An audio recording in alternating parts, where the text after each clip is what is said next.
Welcome to the Nurse Shark Academy Show, a Baxter Professional Services production. Welcome to the Nurse Shark Academy Show, where we're experts in nursing and experts in business. I'm Tina Baxter, your host. The Nurse Shark Academy Show highlights business owners and others in the healthcare field who promote entrepreneurship. We interview nurse leaders and encourage them to tell their story. Today's guest is Danika Frandsen, and today's episode, how one nurse with intention impacts the lives of mothers and babies. Come feel the sun at the Nurse Shark Academy 5-Day Nurse Entrepreneurship Challenge. Are you a nurse dreaming of something more? A career where you call the shots, follow your passion, and make a bigger impact?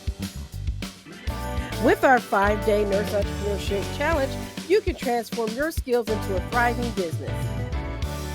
Learn how to find your niche, build a business plan, market your brand, and scale your business all in just 1 hour a day. It's time to take control of your future. Start your entrepreneurial journey today. You already care for others. Now it's time to care for your dreams.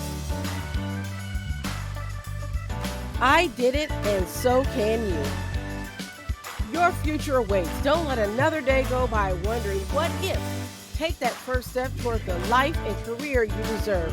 Come feel the sun and sign up at the nursesharkacademy.biz today. Hello and welcome to the Nurse Shark Academy Show. I'm Tina Baxter, your host. The Nurse Shark Academy Show highlights nurse business owners and others in the healthcare field who promote entrepreneurship. We interview nurse leaders and encourage them to tell their story. My mission is for you to own your seat at the table of nurse entrepreneurship, gaining the confidence, skills, and freedom to live your life on your own terms. You will dream big and expand your consciousness as an entrepreneur. Join us and support these wonderful nurse entrepreneurs and leaders. Today's guest is Danika Frandsen, and she is the founder of Baby Steps Concierge Nursing out of Los Angeles. Welcome to the show, Danika. Thanks so much for having me. So as we like to start the show off, the first question we always ask is, what made you become a nurse? Such a great question. I have always been interested in the medical field. As a little kid, loved watching all the surgery shows on TV.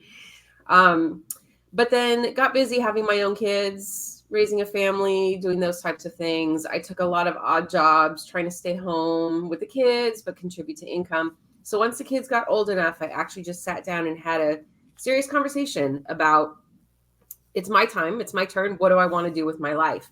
And I kind of went about it in maybe a different way than normal, but I kind of came up with a list of qualities in my ideal job. So without really knowing what that job was, I wanted to be able to wear comfortable clothes.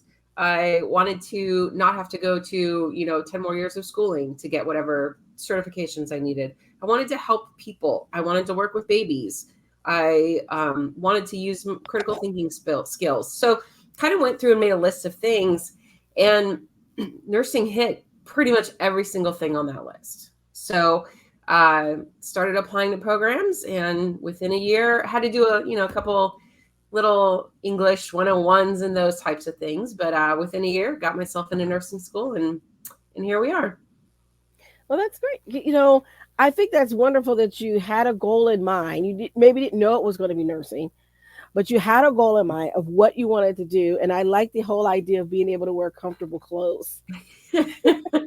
Listen, I was going to make my dream list, and maybe I wouldn't have gotten everything on that list, but if it's a dream list, you might as well put everything on there. And you know what? Scrubs are really flipping comfortable. So yes, they are. I don't know about you, but during the pandemic, when everyone was working from home, including me, my uniform became jeans and a t-shirt, just like I was back in college.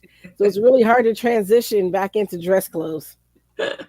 Yeah, I've never really been a super dressy up person. Comfort's always been really important to me. So, yeah. So where did you go to school, out of curiosity? For nursing school, I actually went to a local community college, College of the Canyons in Santa Clarita. It's kind of a small program. They only accept 50 applicants per semester, and they have about 300 people vying for those 50 positions. So I got really, really lucky, and I got in basically the first time I applied. So, okay. So you started with an associate's degree then? I had already had an associate's degree in early childhood education, so not really nursing related. So that was when I was talking about I had to take English 101. I also had to go back and take microbiology and anatomy and physiology. Those were prerequisites to get into nursing school. So I see. So you transitioned to the 4-year program then? so it actually is a 2-year program. It's so I already had the associates in early childhood education. The nursing program gave me my ADN, Okay. my associates in nursing, and then I got a job, and my job helped pay for my bachelor's, and I did that while I was working. I go through all of that because I want our listeners to know that you can start in different places in life, right? Absolutely. So your background might be different from my background. I started out into the nursing program after already getting a bachelor's degree in biology. So it Okay. was very different for me Hmm. because I ended up with 2 bachelor's degrees. And Nice. so I want people to hear that it doesn't matter where you start as long as you get started. The other thing is I was 40 when I went back to school. So that's something else that a lot of people had said, wow, I kind of thought I was too late. Like, it's never too late, right? And I was not the oldest one in my nursing class, but I was 40 when I went back. So yeah, you can always start. It's never too late to fill No. those dreams. And so you had a career before you went to nursing school. And there's a lot of people that have careers before they decide that, hey, maybe I want to do something differently. And that's okay. Um, I worked in a variety of departments in the lab and worked as a CNA and all of that. And before I became a nurse. And so I think it's important. You bring to that educational standpoint that lived experience. So Yeah. when I got to nursing school, because I was over the age of 25, Okay. um, I was told that I could qualify for my prerequisite classes on the old geezer rate, is what Oh, they would call it. I did not have that option.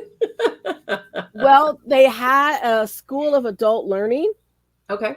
and because they had the school of adult learning, a lot of the prerequisite courses fall into that category. So I Nice. could take it through that before I got into the nursing program, which I started into the nursing program as a sophomore, right into the program because I already had a bachelor's. But because I Right. had a couple of classes I had to take Hmm. for nursing specifically, that prerequisites, I got to do it on the old geezer rate. So at least there was that, right? Yes. Yes. Silver linings. Good for you. So what was your first job coming out of nursing school? Ooh, okay. So one of those things on my dream list, and I think I mentioned, was I wanted to work with babies. So I actually went to nursing school to become a NICU nurse. That was my goal. Mhm. I talked to as many NICU nurses as I could. Every time I did a clinical, even if I was in the hospital to do a med surg clinical, I would see if I could get into the NICU just to see it or talk to someone in the NICU. Peds was my favorite rotation, obviously. And but I was prepared to have to do some med surg nursing first because everyone says you can't go right into the NICU. I found a hospital that hired new grads, and I was able to get into the NICU as my first job. Again, a crazy random sequence of events. I was kind of in the right place at the right time, and it was a wonderful experience. I had the most nurturing, supportive staff around me, and I just was so excited that I was able to kind of live the dream right away. So yeah, I did NICU. I ended up doing NICU for 4 years. I did switch hospitals, and I'm actually now in postpartum. So I'm still with babies, just not with the NICU. But yeah, I've been very, very fortunate to be in all the units that I wanted to be in. You know, I'm going to say you set your intention, right? You set your intention to go to nursing school, and you did. You Hmm. set your intention to be in the NICU, and you were right out the gate, which is Yeah, not something that usually happens for new grads. So kudos to that hospital for doing that. yeah. And it's sort of like with me with psychiatry. I did not want to do med surg. I'd worked on med surg as a nurse tech. I did Hmm. not want to do med surg. I really wanted to be in psychiatry. Hmm. So I had 2 job offers. The first one that came through was for med surg. So I called the psychiatric unit up and said, hey, look, they offered me a job. If you're not going to take me, let me know because I need to work, but I really want to work for your hospital. And they gave me the job. Nice. That's awesome. Yeah. Yeah. That's also a good lesson too. It's always worth asking. It's always worth asking. Yes. Because you never know. You know, if you don't ask, you won't get. And it's sort of similar to how I got into nursing school. I just basically called them and said, let me into your school. And it worked. Listen, It whatever worked. works. As a transfer student, I said, I want to transfer to your school. Yeah. I want to go to nursing school. Let me in. And within 2 weeks, I was enrolled in the university, transferred, and got into the nursing program. Wow. Within 2 weeks. Wow. I do not recommend anyone say, letting it go to that, but I was very naive. Mm-hmm. I didn't know that it was competitive and hard to get in and all of this kind of stuff. I just knew I wanted to go to nursing school, and I called the university up and said, I want to transfer. This is what I'm doing. This is, I've got my degree in biology almost. I have 2 classes left to do for that degree. Let me into your school. And they did. That's awesome. That's awesome. So it happens, but you set your intention, and that's important. And so right now you're working in postpartum. Tell me about how you came up with Baby Steps Concierge Nursing. Where did that come from? That came from working postpartum. So nowadays, if you have a baby, you're only in the hospital for 24 or 48 hours, generally speaking.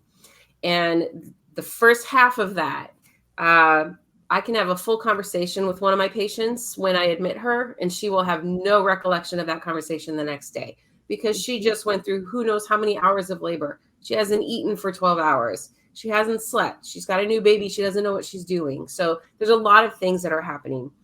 So 24 hours in and of itself is not enough time. And then they're really only kind of aware of what's going on for half of that. And so trying to teach a new parent everything they need to know about taking care of a baby in that short amount of time is darn near impossible.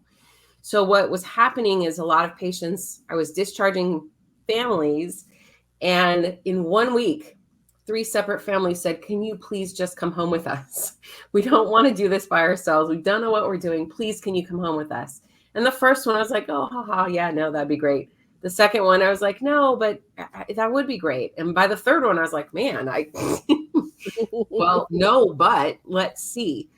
And honestly, that's where the idea came from. And I started looking into what are the options out there for people. And there's not a whole lot. There are postpartum doulas, which do a lot of work with the mom, and some of them also help with the babies. But there was no one out there that was nurses, postpartum nurses, NICU nurses that were offering these services. And so I thought, you know what? Let's do it. Let's do it. I'm all about education. I'm all about helping people. Let's see how many people we can help and give them an option of having some more support when they get home. So what's interesting is that you saw there was a need in the marketplace, moms and families having newborn babies. And I could just imagine how terrifying that would be especially if you have a child that's coming home from the NICU. Yes. Right? Mm-hmm. And now they're like, well, good luck. Yes. Absolutely. Those poor parents are terrified. It's scary enough having your child in the NICU, but when they are in the NICU, they are being monitored 24/7, right? Mm-hmm. Everything is being watched all the time. And then when we deem, the neonatologist deems the baby ready, we pull all the monitors off and we say, all right, go home, no monitoring necessary. And the parents are like, what do you mean no monitoring necessary? They are terrified. So it definitely is with the NICU parents, but even the ones that are just in postpartum, sometimes labor doesn't go the way it was expected. And mom wanted to have a vaginal delivery and she had a C-section and now she can't move around very well. Or maybe she had some bleeding issues or some other things are happening. She still has to go home and take care of this baby when she still is flustered and upset and maybe even traumatized by what just happened. So there's so many reasons that it's hard when you go home to just jump into that parenting role. So not everyone has family around. Not everyone has grandma that can come stay with them for, a couple of weeks. And so, yeah, there's just, we want to be there. We want to be a resource available to anybody that has a baby that just, for whatever reason, wants a little extra support and guidance. So, what type of services do you provide to these families? So we do offer some services that we recommend pre-birth. That would be newborn education classes. So getting some hands-on, I have some baby dolls. I should have grabbed one. I have some baby dolls that we use. So hands-on training with diapering and swaddling and just handling a baby, so that you're not being introduced to those skills for the very first time in the hospital after a 12-hour labor and no food and no sleep and all those things. So that's one of the things we do. We also do have some packages where we'll come in and talk to you before, and we'll talk to you more about what to expect in the hospital. Not just labor, but maybe like the postpartum and what you're going to be responsible for with your baby. Talk to you about your concerns and your expectations about being a parent. Sometimes if our expectations are not quite in line with reality, it's going to throw us off. And so if we can kind of talk to parents ahead of time and make sure that their expectations are within the realm of reality and they kind of know some of the things that can happen, it kind of just sets the stage to have a better experience overall. Then once the families go home, excuse me, once they're discharged from the hospital, we will send a nurse. And I want to mention that we are the only company that hires only registered nurses. So all of my employees are registered nurses. They work in NICU and or postpartum. But we will send a registered nurse to your home to check in on you, to spend more time with you, helping you give the first bath, or troubleshooting with breastfeeding issues that you're having, or you have questions about how to integrate the new baby with a sibling. It's kind of whatever needs you have, we want to be there to help so that you can create the routines that work for your family and really set everyone up for success so you can enjoy it a little bit more and not feel so panicked and fearful and overwhelmed. Okay. So if now I'm assuming that you're basically just in the California area. Are you all over the Los Angeles area? Do you have other places in California that you service? We are currently Southern California. Basically Southern California. We are creating online courses that can be taken across the country, obviously. And we do have plans to expand, but for right now, we are just in Southern California. Okay. Actually, though, I do want to mention, because there was kind of an interesting scenario that came up. We've had a couple interesting scenarios. One of them were some twins that were in the NICU, and they were getting discharged home, but the family actually lived in England. And so they had to take the babies on the plane. One of them was still on oxygen, and the airline required the family bring a nurse with them to be in charge of the baby that was on oxygen during the flight. Oh, wow. So that, yeah, a very unique situation, not something that happens very frequently at all. Another family we work with surrogates and intended parents as well. So there were some dads who the surrogate was delivering in North Dakota, and she was having triplets, and they lived in California. So they said, there's only 2 of us and there's 3 babies. Can we get someone to help us bring the babies back? So there are other unique situations we can help in as well. Like you mentioned, NICU baby. If you have a NICU baby that is going home with a wound or a drain or medications that need to be given that the parents are uncomfortable with, those are all also things where having a nurse come visit you at home is going to be very helpful and comforting. Well, that's wonderful. And it sounds like this business that you built is sort of unique, because this is the first I've heard of things. I mean, I've heard of nurses coming to visit in the home, but oftentimes they're through like home health agencies, or maybe the hospital send out a nurse to do a well baby check or something like that. But this is a little bit more involved. Yes. And that's the whole idea. And those well baby checks, unfortunately, are not available to everybody. Not all hospitals offer that. Not all areas in California offer that. Not all insurance companies will cover that. So this is available to everybody, no matter where you live. I mean, it is a paid service, but it's not dependent on which hospital you delivered at or any of those types of things. And we really are going to come in and be at your beck and call while we are at your house. We're not going to do your dishes. I'm sorry. But if you really are like, I really need a shower, I will hold your child for a half hour while you go take a shower, But the idea is to really help the parents settle in whatever that looks like for them. If they are having trouble with feeding, let's address that. And it's not, let me feed the baby for you. It's let me show you what to look for, how to troubleshoot yourself, how to fix things in the future, how to tell if it's going well or not going well. So it's really a lot of education and very specific to each family. Well, that's great.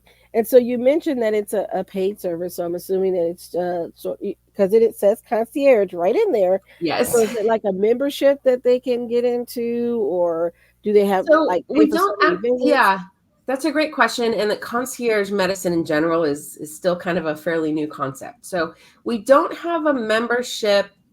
We don't have a membership, but we do kind of have what I was saying, like that package. So because we really are dealing with newborns, we're not going to be someone that you're going to call for the first year. We're going to be someone you'll call for maybe the first month. A lot of stuff after that, your pediatrician can help you with and that kind of stuff. So if you wanted we have package, you can either pay hourly and say, I just need someone to come help me troubleshoot this one thing. And we can just send a nurse out for that. We did do that once with a feeding issue with a baby. And it actually was 3 weeks in, the baby was 3 weeks old. And the parents called me and said, he was eating fine and now he's not, what's happening? And we were able to troubleshoot that in an hour or two. Or it can be a package, and the package can include, like I was talking about, a lot of those pre-birth things, and then as well as the post-birth visits. And we can customize packages to whatever people need. But the concierge part, my intention in the use of that word was really more of the we will come to you and help you in your home with your unique situation. It's wonderful. So if someone were to want to get in touch with you, how would they do that if they wanted to utilize your services? The best way is actually through our website. Excuse me. It's babystepsnursing.com. There is an inquire tab, and you can just fill out name, phone number, email, whatever information you want to put on there. Put a little note in what you're looking for or what question you have. And it doesn't have to be just a quote for services. If you are having an issue with your baby and you want to just pick our brains, feel free. But yeah, the inquire tab on our website, it kind of tends to be probably the best place to do that. Okay, great. And just so they'll have it again, say the website again. babystepsnursing.com. And that is steps plural. Okay, great. Yeah. Now, seeing that you saw that need and you started this business and everything, and you're now a seasoned business owner. Excuse me. What piece of advice would you give to a budding business owner? That's a great question. It's hard to narrow down just one thing. What I would say is, don't try to do it all yourself. So ask for help from as many people as you can. And everyone has different strengths, right? So I have a really creative sister and brother, actually. My brother designed my website. And so I was asking them for ideas for the name of the business. And I came up with some names for the business.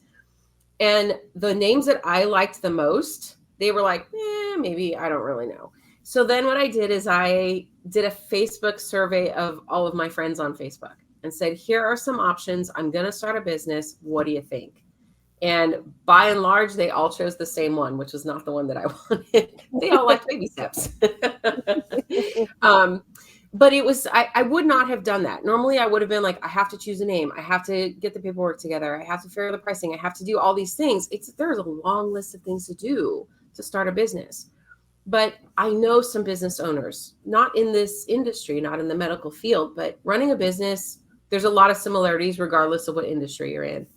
And yes. I just started saying, hey, can I take you to coffee? I have some questions. Can I take you to coffee? Let me tell you about this idea I have. And I got a lot of really great advice. I also got connected to some really great people. I had to have attorneys involved. There's contracts involved. There's I have HIPAA I have to be aware of. So, but I was referred to some really great attorneys that I was able to trust right off the bat, which was huge. So I would say look for your resources. I mean, I tell my kids this in life, always, always, always look for the resources and use them. Definitely. You can be in business for yourself, but you don't have to be in business by yourself, as the saying Absolutely. goes. And finding that those people, those mentors, those coaches that can help you get further in your business and maybe keep you from making mistakes and pitfalls and things like that, that, maybe you wouldn't have known. In my mind, as as a legal nurse consultant myself, my thoughts was, right, ooh, okay, so we've got the HIPAA thing, we've got malpractice. We need to make sure we take care, all those things that you think of Yeah. when you're starting a business like this. And I'm so glad that you were able to have an attorney work with you. So you're doing this business on the side, or as you also work still postpartum? I'm working part-time in the hospital for now, and doing this on the side, but the goal is, hopefully, I mean, by the end of the year to only be doing this business. This business is going to be my forever job. And that's the other thing too, is you have to be patient. You can have the best idea in the world and you can get everything up and running in a few months. Marketing is hard, advertising is hard, and it just takes time. And so knowing, like, I still am keeping my part-time job for now, and that's okay with me because I know in my soul this business will be great. I just haven't hit that point yet where I can quit my job, my part-time job. So Yes. yeah, being patient is the hard part of it, but it's And it's okay to self fund your dream. It's okay to work your 9 to 5 until your business is able to be sustainable. Um, the important thing is that you got started. And so many nurses think about it, oh, one day, or I can't afford to do it now. But what can you do to get started, to get you in that momentum, to yep, get you moving forward? yep. And I think that you've done very well with setting your intentions and going for your goals. And so I applaud that. Thank you. Thank you very much. I've actually done I've had a lot of little businesses in the past. This one, everything came the easiest. All the decisions came the easiest. And it's because I'm so confident in this one. This is my passion. They always say try to, start a business and whatever your passion is. And the problem was I always liked so many things growing up. I never really knew what my passion was. This is my passion. And now that I know that, there is a calm confidence. Like I said, I know this is going to be great. And I know it's just going to take time. But every step along the way, someone will ask me a question. I have the answer. I have the answer. I got it. I know where we're going. I know where I want to go. I know where I want to be. Um, so yeah, it's a good feeling. It's a good feeling. Okay. All right. So there's not much more I can add to that. I think this has been a great segment. I do appreciate your time for coming here. And I wanted to know really quick, are you a part of our tribe? If you join the tribe on the LinkedIn, I believe you are, in our 1 million link up women in our nurse business enterprise tribe. If you have not, join us, because we're going to be doing some co-marketing things. Okay. And one of the things I like to do is to say, if you're in the California area and you want to utilize your services, this is what we can do to share. And then maybe you can start a franchise that will go across the country and you Right. can have a franchise in every state. It's on the list of things of possibly having in the future. So yeah. If I'm not part of that, I'll go double check when we're done. And if I'm not a part of that tribe, I'll jump on. Yes, yes. So we do have a private group on LinkedIn for female nurses at this time, only because we're part of the 1 million women link up initiative. So that's why it's private for just female nurses. Sorry, guys. We'll invite you later, but this is an initiative that we're doing to really get women in business to link up together. And of course, my tribe is going to be all about nurses. Yeah, of course. That is my interest. And so, again, I want to thank you for your time. And everyone, the show notes will be available to you so you can get a hold of Danika and get on her social media and maybe share some stories or whatever you can do and give her some encouragement and some love. And I think that's wonderful what you're doing for moms, babies, dads, for families with newborns. So this is great. So I'm going to say good night for now. And those of you that are watching us on our YouTube channel, don't forget to subscribe, please. Hit that notification bell so that you're notified whenever our content comes out. Those of you that are listening to us on Podbean or wherever you get your podcasts, don't forget to leave us a comment, a like, and give us a rating on Apple. We thank you for all that you're doing, and good night and goodbye. Thank you. Attention nurses, are you ready to step into your power and transform your career? Introducing the 5-day Nurse Entrepreneurship Challenge, your fast track to building the business of your dreams. In just 1 hour a day, you'll learn how to find your niche, build a business plan, market like a pro, and launch your dream business with confidence. This challenge is for nurses who are ready to make a change, take action, and create a life of freedom and impact. That's December 30th, 2024 through January 3rd, 2025, 12 p.m. Eastern. Register at the NurseSharkAcademy.biz. Your dream business is waiting. Thank you for listening to the Nurse Shark Academy show wherever you get your podcasts or watching us on YouTube. Don't forget to like and subscribe, and don't forget to hit the notification bell so that you'll know when all of our episodes come out. If you want further information, you can contact us on the NurseSharkAcademy.biz.